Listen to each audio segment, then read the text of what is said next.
6월 30일 수요일 윈TV 미주 한뉴스입니다. 질병통제예방센터 CDC는 30일 완전한 예방접종을 받은 사람들은 현재의 변종 코로나 바이러스로부터 안전하며 마스크를 착용할 필요가 없다고 발표했습니다. 마스크 착용 문제는 LA 보건당국과 세계보건기구 WHO가 델타 변이 바이러스와 관련해 다시 착용을 권고함에 따라 이슈화됐습니다. 그러나 로스웰렌스키 CDC 국장은 당국의 지침은 변화가 없으며 현재의 백신이 델타 변이 바이러스로부터 효과적이라고 언급했습니다. 그녀는 또 WHO의 지침은 미국보다 백신 접종률이 낮은 국가들이 많은 상황에 신중한 것뿐이라고 알렸습니다. 세계적으로 백신 접종률은 약 15% 정도인 것으로 알려졌습니다. 지난달 영국의 한 연구에 따르면 화이자 백신은 2번의 접종을 완료하면 변이 바이러스에 대해 88% 효과적이라고 밝혔으며 1회 접종의 존슨앤존슨사의 코로나 바이러스 백신이 델타 변종에 대비하기 위해 2차 접종이 필요하다는 정보는 아직 없다고 밝혔습니다. 대법원이 코로나 바이러스 팬데믹으로 인해 경제적인 어려움을 겪는 세입자들을 위해 질병통제예방센터 CDC가 내린 퇴거 유예 조치를 7월 말까지 유지하라고 판결했습니다. 연방대법원은 29일 내린 결정에서 CDC가 결정한 세입자들의 강제 퇴거 금지 조치를 취소해달라는 임대인 및 부동산 관련 단체들의 청구를 5대4 한 표 차이로 기각했습니다. 보수 성향인 브렛 캐버너 대법관은 CDC의 퇴거 유예 조치가 정부기관의 월권이라는 임대인들의 주장에는 동의하나 유예 조치가 7월 말로 얼마 남지 않았고 정부의 주거 안정 보조금도 질서 있게 분배될 수 있다는 점을 고려해 판단했다고 언급했습니다. 그렇지만 더 이상의 연장은 승인해줄 수 없으며 필요시에는 관련 법안을 마련한 후 국회의 승인이 요구된다고 덧붙였습니다. 중국의 코로나 바이러스에 대한 내부 고발자인 옐리멍 박사가 미국에 입국한 그녀의 남편이 중국 공산당과 함께 그녀를 제거하려 한다고 방송에서 주장했습니다.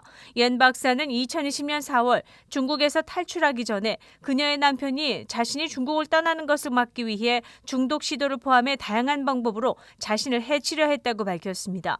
대유행 발병 당시 WHO의 홍콩 실험실에 있었던 그녀는 코로나19를 조사하기 위한 조사관으로 배정됐습니다.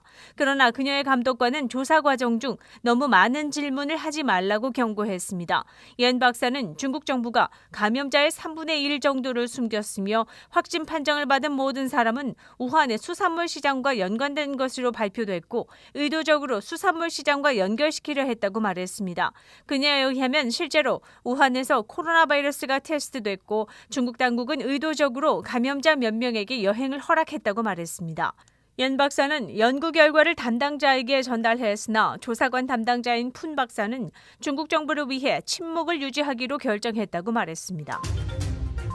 AAA의 예측에 따르면 4,700만 명의 미국인이 이번 7월 4일 독립기념일 연휴에 여행을 계획하고 있다고 전했습니다.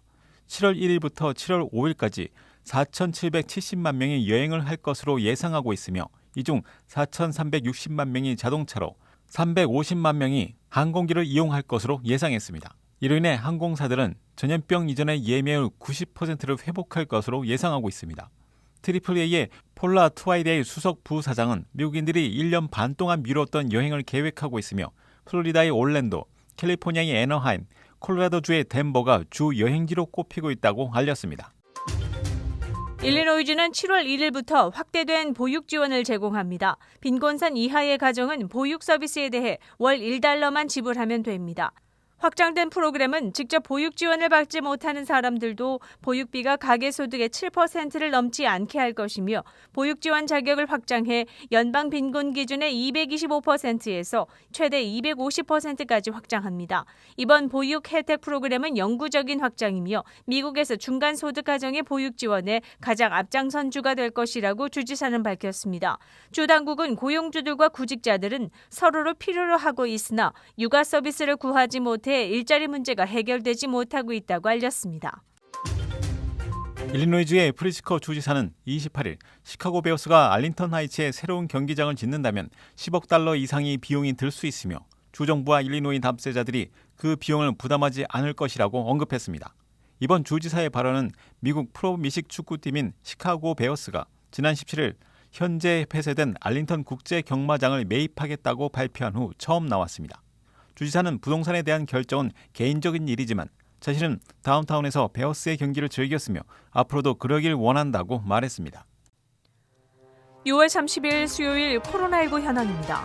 미 전 지역 신규 확진 11,427명, 신규 사망자 수는 294명이며 백신 완전 접종률은 47%를 나타냈습니다.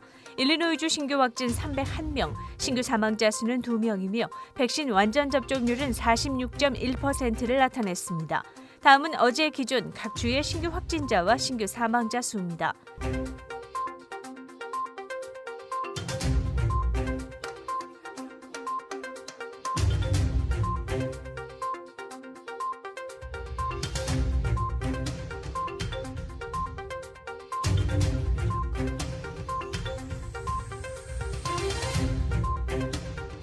다음은 각 주의 백신 완전 접종 비율 상황입니다.